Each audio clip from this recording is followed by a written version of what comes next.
തദ്ദേശ തിരഞ്ഞെടുപ്പിൽ സംസ്ഥാനത്ത് UDF തരംഗം.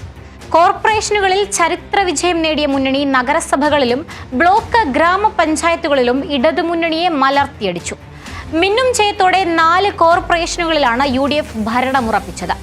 കൊല്ലത്തിന്റെ ചരിത്രം തിരുത്തിയെഴുതി 4 കോർപ്പറേഷനുകളും 7 ജില്ലാ പഞ്ചായത്തുകളും UDF പിടിച്ചെടുത്തു.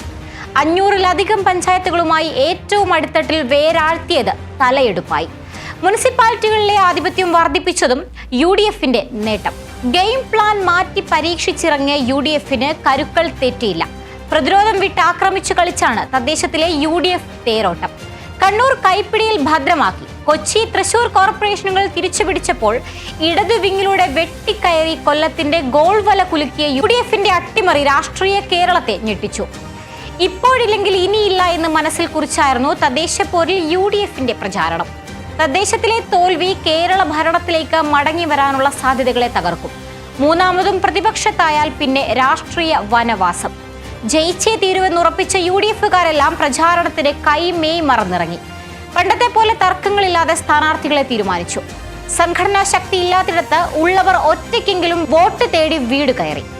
പണവും ആളുമില്ലെന്ന് ആരും പരാതി പറഞ്ഞിരുന്നില്ല. അക്ഷരാർത്ഥത്തിൽ ജീവൻ മരണ പോരാട്ടമായിരുന്നു UDFന് തദ്ദേശ തിരഞ്ഞെടുപ്പ്. തോറ്റുപോയ UDF സ്ഥാനാർത്ഥികൾക്ക് പോലും ആഹ്ലാദിക്കാൻ കഴിയുന്ന മിന്നും ജയം മുന്നണി നേടി. CPMന്റെ രാഷ്ട്രീയ നിലപാടിലുണ്ടായ മാറ്റമാണ് വലിയ തിരിച്ചടിക്ക് വഴിയൊരുക്കിയത്. മുസ്ലിം ക്രിസ്ത്യൻ ന്യൂനപക്ഷം പൂർണ്ണമായും ഇടതുപക്ഷത്തെ കൈയൊഴിയുന്ന കാഴ്ചയാണ് തദ്ദേശ തിരഞ്ഞെടുപ്പിലുണ്ടായിരുന്നത്. കേരള കോൺഗ്രസ് M കോട്ടയം ജില്ലയിൽ തകർന്നടിഞ്ഞതും ഈ തദ്ദേശ തിരഞ്ഞെടുപ്പിലെ ഒരു പ്രധാന രാഷ്ട്രീയ സംഭവമാണ്. ഭരണവിരുദ്ധ വികാരത്തിന്റെ അലയൊലികൾക്കൊപ്പം BJP തങ്ങളുടെ രാഷ്ട്രീയ ലക്ഷ്യങ്ങളിലേക്ക് കൂടുതൽ അടുക്കുന്നുവെന്നും ഈ തിരഞ്ഞെടുപ്പ് ഫലം സൂചന നൽകുന്നുണ്ട്. വികസനവും ക്ഷേമ പ്രവർത്തനങ്ങളും ജനങ്ങൾക്ക് മുൻപിൽ അവതരിപ്പിക്കുന്നതിന് പകരം വിവാദങ്ങളുടെ വേലിയേറ്റമായിരുന്നു ഈ തിരഞ്ഞെടുപ്പിലുണ്ടായത്. രാഹുൽ മാങ്കൂട്ടത്തിലുമായി ബന്ധപ്പെട്ട ലൈംഗികാരോപണം പ്രധാന തിരഞ്ഞെടുപ്പ് വിഷയമാക്കിയിട്ടും നഗരപ്രദേശങ്ങളിൽ LDFന് തിരിച്ചടിയുണ്ടായി. വാർഡ് വിഭജനമടക്കം വളരെ ശ്രദ്ധയോടെ നടത്തിയിട്ടും ഇടതുപക്ഷത്തിന് നേട്ടമുണ്ടാക്കാൻ കഴിയാതെ പോയതും തിരിച്ചടിയുടെ ആഘാതം വർദ്ധിപ്പിക്കുകയാണ്. ശബരിമല സ്വർണ്ണ കൊള്ളയായിരുന്നു UDFന്റെ പ്രധാന പ്രചരണായുധം. ഈ ആയുധം LDFന് കനത്ത ആഘാതം സൃഷ്ടിച്ചുവെന്ന് തന്നെയാണ് ഫലങ്ങൾ വ്യക്തമാക്കുന്നത്. തദ്ദേശ തിരഞ്ഞെടുപ്പിൽ LDFന് ഇന്നേ വരെ ഉണ്ടാവാത്ത തിരിച്ചടിയാണ് ഉണ്ടായിരിക്കുന്നത്. കേരള കോൺഗ്രസ് Mന്റെ LDF പ്രവേശനത്തോടെ മധ്യ കേരളത്തിൽ വൻ ആധിപത്യമുണ്ടായതായി CPIM നേരത്തെ വിലയിരുത്തിയിരുന്നു. എന്നാൽ പാലാ നഗരസഭയിൽ പോലും വിജയിക്കാൻ കേരള കോൺഗ്രസ് Mന് കഴിഞ്ഞില്ല. കോട്ടയം ജില്ലയിൽ UDF തദ്ദേശ സ്ഥാപനങ്ങളെല്ലാം തൂത്തുവാരി.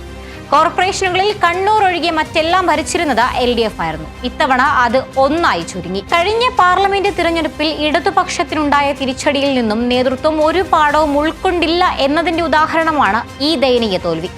കഴിഞ്ഞ തവണ തൃശൂരിൽ BJPക്ക് വിജയിക്കാൻ വഴിയൊരുക്കിയ CPIM ഇത്തവണ തിരുവനന്തപുരം കോർപ്പറേഷൻ പിടിക്കാൻ BJPക്ക് വഴിയൊരുക്കിയെന്നാണ് ഉയരുന്ന ആരോപണം.